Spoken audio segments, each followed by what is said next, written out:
இன்றைக்கி நமக்கு வல்லாரக்கீரை வச்சு ஒரு கறி எப்படி பண்ணுறதுன்னு பார்க்கலாம். அதுக்கு கொஞ்சம் வல்லாரக்கீரை எடுத்துருக்கிறேன். இது கூடவே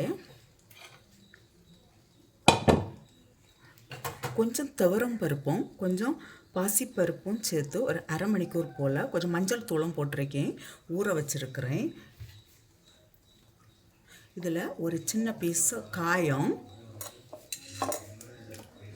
சின்ன வெங்காயம் ஒரு 10 போல் சின்ன வெங்காயம், பூண்டு ஒரு 5-6 பல்லு பூண்டு, ஒரு பச்சை மிளகாய், இது நம்ம காரத்துக்கு தக்கபடி போட்டுக்கலாம்.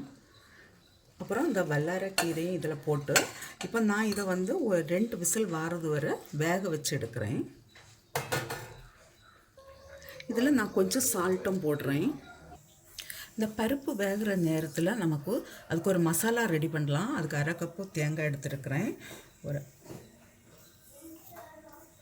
1/2 ஸ்பூன் போல் ஜீரகம், கொஞ்சம் கருவேப்பிலை. இதை இப்போ நான் மிக்சியில் கொஞ்சம் குறகுறப்பாக அரைச்செடுக்கிறேன். இப்போது இதில் நான் அரைச்சி வச்சுருக்கிற அந்த தேங்காயை விடுறேன். இது கொஞ்சம் தேவையான அளவு தண்ணி சேர்க்கலாம். கொஞ்சம் கூட நான் சால்ட்டு போடுறேன்.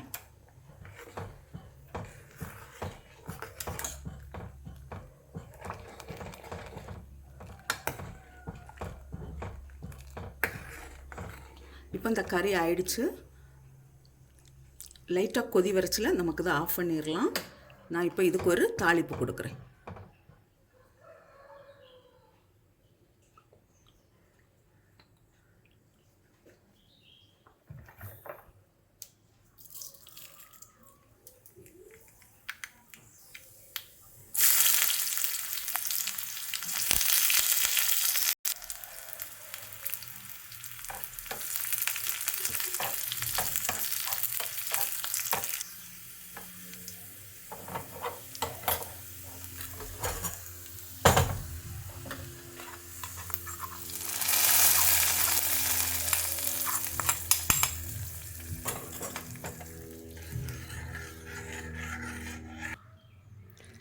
வல்லாரக்கீரை குழம்பு ரெடியாக இருக்குது. இது ரைஸுக்கு கூட நல்ல டேஸ்ட்டாக இருக்கும்.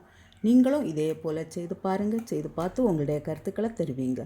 உங்களுக்கு இந்த சமையல் பிடிச்சிருக்குன்னா சப்ஸ்கிரைப் பண்ணுங்கள், உங்களுடைய ஃப்ரெண்ட்ஸ்க்கெல்லாம் ஷேர் பண்ணுங்கள்.